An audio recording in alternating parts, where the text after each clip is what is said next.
Bismillah ar-Rahman ar-Rahim. Today we are going to talk about some sort of respiratory acidosis as an example. This is a simple case in which the patient develops some sort of acute respiratory retention. And this acute respiratory retention, this patient is an addict. He took morphine, high dose, became cyanotic, beradepnic, implant pupil, and this is the ABG. His EPG was pH was 7.29, carbon dioxide 60, and bicarbonate 29. PO2 arterial oxygen was 60, and he was on room air. This is a problem when you look at that. This is a patient. He was a normal patient with normal pH, normal carbon dioxide, and normal bicarbonate. But due to hypoventilations, he retained carbon dioxide. So the carbon dioxide, instead of being 40, it became 60. But the bicarbonate will increase due to this is respiratory acidosis. The compensation will not be complete because it depends on the actions of carbonic anhydrase. This is an enzymatic reaction. So this is a compensation of about 3 to 4 milliequivalent. 3 to 4 milliequivalent, they will say this instead of being 26, it will be 29. So this is a bicarbonate. So how much the effect of this bicarbonate tensions will have on the pH? This is from the formula. Every 10 make change of about 0.15. 3 will make change of 0.05. And also for the same thing for carbon dioxide. Carbon dioxide is a retention of 20 millimeter mercury. Each 10 will have an effect of 0.08. So 20 will have an effect on the pH 0.16. This 0.16 acidosis, this is 0.05 alkalosis from the retention of bicarbonate. When you add these together, this is the net result will be an acidosis 0.11. So this is a pH will drop from being 7.4 minus 0.11 to give you 7.29. This is a simple way how the reactions between and if the patient develops some sort of hypoventilation without concomitant pathology. Look at this. This is a chronic state. The patient with COPD, stable COPD, he's walking in the street and came for checkup. When you take the ABG sample for this patient, you found that this patient is having his pH is close to the normal. She's not normal, 7.32, but the carbon dioxide is 60 and the bicarbonate is 33. This means that this patient is chronic obstructive pulmonary disease with chronic respiratory failure. In this case, when you look at this is a patient, and this is his normal carbon dioxide, normal carbon dioxide 40, but he developed retention of carbon dioxide 20. But in this case, since it is chronic, the kidney will start to compensate, but compensation will not be complete compensations. According to the rule, one retention of carbon dioxide 1 milliliter mercury will be associated with retention of bicarbonate due to stimulation of carbonic anhydrase 0.35. If there is a tension of 20, this means that the bicarbonate will increase by 7. So this is a bicarbonate. Instead of being 26, it will be plus 7, it will be 33. So this is the addition of this is the retention of bicarbonate because it is respiratory acidosis compensatory metabolic alkalosis. Increase in carbon dioxide will be associated to increase in the bicarbonate in order to keep the pH close to the normal. And this is what is the effect of 7 on the pH. This will be that. Effect of the carbon dioxide 20 will be that. When you sum together, this is the effect would be like 0.07, 0.08 from 7.4 will give you 7.32.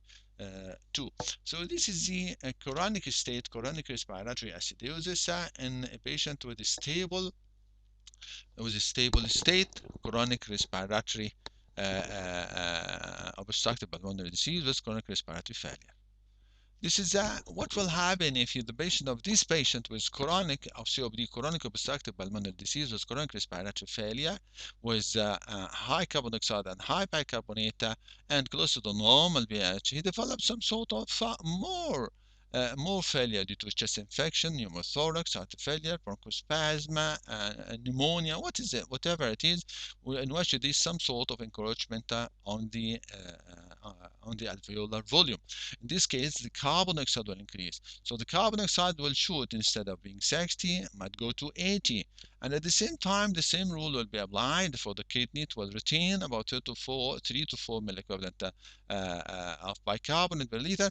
This is an acute state, and after that will correct itself if the patient remained in this state. So this is the problem. So when you look at this, this is a patient, and this is all he was on the chronic state, and he developed some sort of acute exacerbations. This increase in the carbon dioxide from 60 to 80 will be associated with the increase of 3 millicurie per liter of bicarbonate. How much the impact of this increase of the 3 will make some sort of alkalosis of the pH 0.05. The increase in the carbon dioxide by 20 will make some sort of acidosis by 0.16. The two together will give some sort of acidosis in the form of 0.11. So the pH in this case will drop from 7.32 to 7.21. So acute exacerbation, this is an important one. You can say if the patient came to you with this state, so this is we look at the pH. The pH is deviated from the normal, and this is most probably this is acute exacerbation, acute respiratory failure on top of chronic respiratory failure. How can you know the previous state? Simply you can go the reverse. If you subtract 3 or 4 from this number, 3 from this number gives 31. This is the previous state of bicarbonate, on the assumption that nothing happened like hypoxia with lactic acidosis and the bicarbonate has been affected. This and so this is bicarbonate. This is 31 from 26. It is an increase of about 7. 7 can be reduced by 20. So the previous state of this patient was 40 plus 20 was 60, and this is the reverse direction. Or sometimes to go to our chart. This is monograph. When you come to this monograph, this is the pH of the patient, this is the carbon dioxide, and this is the bicarbonate from the ABG chart. What about the corrected bicarbonate? So the corrected bicarbonate will equal the bicarbonate plus the anion gap of the patient minus 12. This is so you calculate the anion gap of the patient. This is the anion gap 7 minus 12 give you minus 5. So the previous state of this patient was 31. From this monograph, you can see what's wrong with this patient. And also the same thing for this is the patient hypoxic. No, the patient this not. The problem was carbon dioxide retention, which resulted into some sort of hypoxia, but the patient was FiO2 30%. This is another important point I've mentioned before, the strong ion differences. There's some sort that is increased more than 40. So this is metabolic alkalosis, which is a compensatory metabolic alkalosis for sure. And the buffer base, there is increase to marvelous increase in the bicarbonate for sure. The buffer base will be high. This is also metabolic alkalosis, and this metabolic alkalosis is compensated due to respiratory acidosis. So strong ion difference is strong ion gap is minus 6, minus 9. This is due to the buffer base increase in the buffer base, and this is the base excess. This is not measured, or for sure it will be a sort of base excess for this patient. When it comes to this is another case of interest. This is an old man of a man of 21 years old woman thrown from her horse at local events. On the day to the hospital, she became increasingly drowsy, and the paramedics have inserted an oropharyngeal airway and given her high flow of oxygen, so IFS mask. An arterial blood gas samples has been taken. The ABG of this patient was the FiO2 was 40. The normal values, the PO2 was 143, the pH was 7.1, carbon dioxide was 77, bicarbonate was about 23.6, and base excess in the form of base deficits minus 2.4. When you both this is the patient has fallen from her horse, lost his consciousness, and became the carbon dioxide increase. This has become hypoventilated. So the pH is here. The pH, when you look at the pH, is 7.1. This is acidotic, and this is acidosis due to carbon dioxide, increase in the carbon dioxide. But look at the bicarbonate close to the normal. So this is most of it is respiratory acidosis. We are going to see what else happened to this patient. It is due to respiratory acidosis or something else. When you look to the carbon, but this is a bicarbonate. When you both the sodium, potassium chloride, and the sodium chloride sodium ratio and the anion gap. When you look at the anion gap, when you measure the anion gap, it is large anion gap, it is high anion gap. High anion gap of what? It's most of this patient before the insertion of intratracheal tube or the face mask, the patient was hypoxic, so there was some sort of lactic acidosis. So this lactic acidosis produces what we call this is high anion gap. When you calculate the carbon dioxide, corrected the previous set of carbon dioxide before the development of such thing, this is carbon dioxide. The bicarbonate itself was high, 27. This means that the patient developed some sort of hypoventilation with compensatory ingredient in the bicarbonate, and after that developed hypoxia. And this hypoxia resulted into lactic acidosis to wash out this carbon dioxide and to wash out, wash out of bicarbonate. And the bicarbonate, this is decreased from 27 to 23.